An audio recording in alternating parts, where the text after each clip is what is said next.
Hello and welcome to History Time. The whole of Chennai is now agog with the proposed air show of the Indian Air Force on Marina Beach to be held on 8th October. 8th October is the birthday of the Indian Air Force.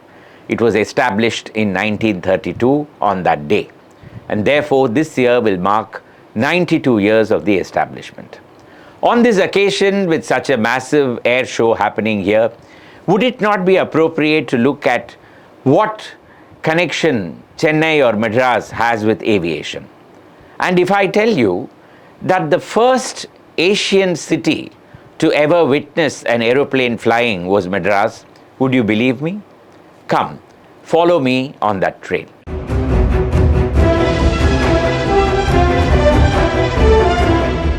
It was in the 18th century that the Montgolfier brothers first began to fly in a balloon with heated gas, and they were able to travel some short distance.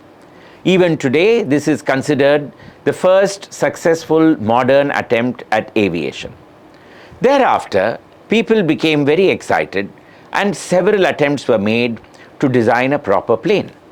It was in 1903 that in the United States of America, the Wright brothers, Orville Wright and Wilbur Wright, flew successfully for a short distance.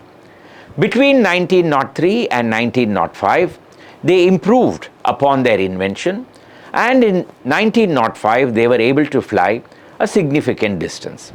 This was a major step in the history of aviation, and it excited people all over the world. Now, within 5 years of that, there was a maiden attempt in Madras to fly. And the person behind it was a Corsican, Giacomo de Angelis. Corsica, contrary to popular belief, is not a part of Italy. It happens to be a part of France and has remained one since the 18th century. De Angelis, therefore, was a Frenchman, and he came to Madras in 1880. Thereafter, established a small eatery that was specializing in French cuisine. The English, given the quality of their own food, have always been fascinated by French cuisine, and it is no wonder that De Angelis soon became very popular. He also became quite prosperous, and in that manner acquired a building on Mount Road. This was once the headquarters of Durant and Company, one of the earliest departmental stores of Madras. It later, in the 1860s, became Spencer and Company and moved elsewhere.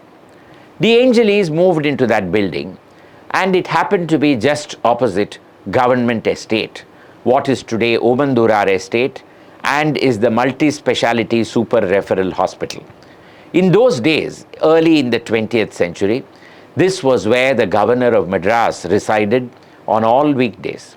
It was only during weekends that he moved to his residence in Guindy, and therefore De Angelis was in a great location. The then governor of Madras was Lord Ampthill, and he became hugely enamored of De Angelis' culinary skills. He soon decreed that all government house events would have to have catering by De Angelis. Encouraged by all this, De Angelis became a hotelier himself. He converted his vast property into a brilliant hotel named after himself called the De Angelis Hotel. It was modeled largely on Watson's Hotel in Bombay, with wrought iron verandas overlooking Mount Road, and inside there was a beautiful garden which had tea and snacks served in the best Parisian and Italian styles. This was also the first building of the city to have a lift, and also the first hotel here to have hot water. De Angelis soon became a very popular hotel to stay in, and also to go for coffee, tea, snacks, and have the occasional meal after shopping on Mount Road. It was Giacomo de Angelis who decided that he would fly. He began to design his own aircraft, and in order to test it, he acquired land in Pallavaram and began to build his aircraft there. There are even photographs in American magazines of a hut which was the hangar for Dangels Aircraft. There is no certainty as to where he got his engine from. Some people say that the engine was supplied by Simpson and Company in this city. Other sources have it that the engine was imported from Europe or the United States of America. Whatever it may be, by 1909, the aircraft was ready. It was tested and run once and flown once in Pallavaram, and then in 1910, Dangels announced that on March 26th, he would demonstrate his flight at the island grounds. A huge crowd collected to witness the spectacle.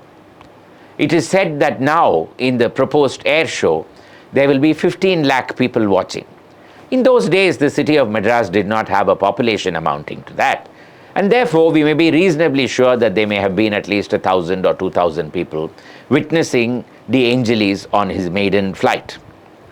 He took off on his aircraft, made a complete loop, came back, landed, and then took one member from the crowd back up in the air, flew once more, and returned successfully.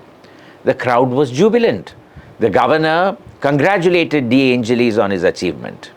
Unknown among the crowd was a man whom we remember even today, Subramania Bharati, the national poet. He would write that this was a great act, that an engineering product of such excellence had been made in Madras city. In fact, he began to recommend Make in India based on this. It was he who first used that expression.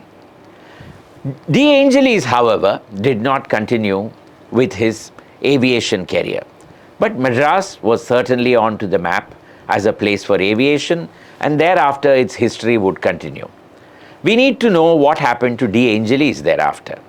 He remained a successful hotelier till 1926. In the meantime, he acquired Silk's Hotel in Ooty and ran it for a long time, eventually calling it Dangels and then Savoy. In 1926, he retired and went back to his native country. Buying the new hotel in Madras was an Italian, Attilio Bosotto, and therefore Dangels Hotel was renamed as Bosotto's. Bosotto ran the hotel till 1950, and then, when he decided to go back to Europe, he sold the hotel to a private firm. The hotel was eventually renamed Airlines Hotel. It is indeed an irony that Dangels was the founder, he was an aviator, and the hotel, after changing hands, would become the Airlines Hotel. By the 1960s, it was in the hands of Ramnath Goenka and the Indian Express Group. And then in the 1980s, it was bought by private parties who converted it into a building where shops could be rented out.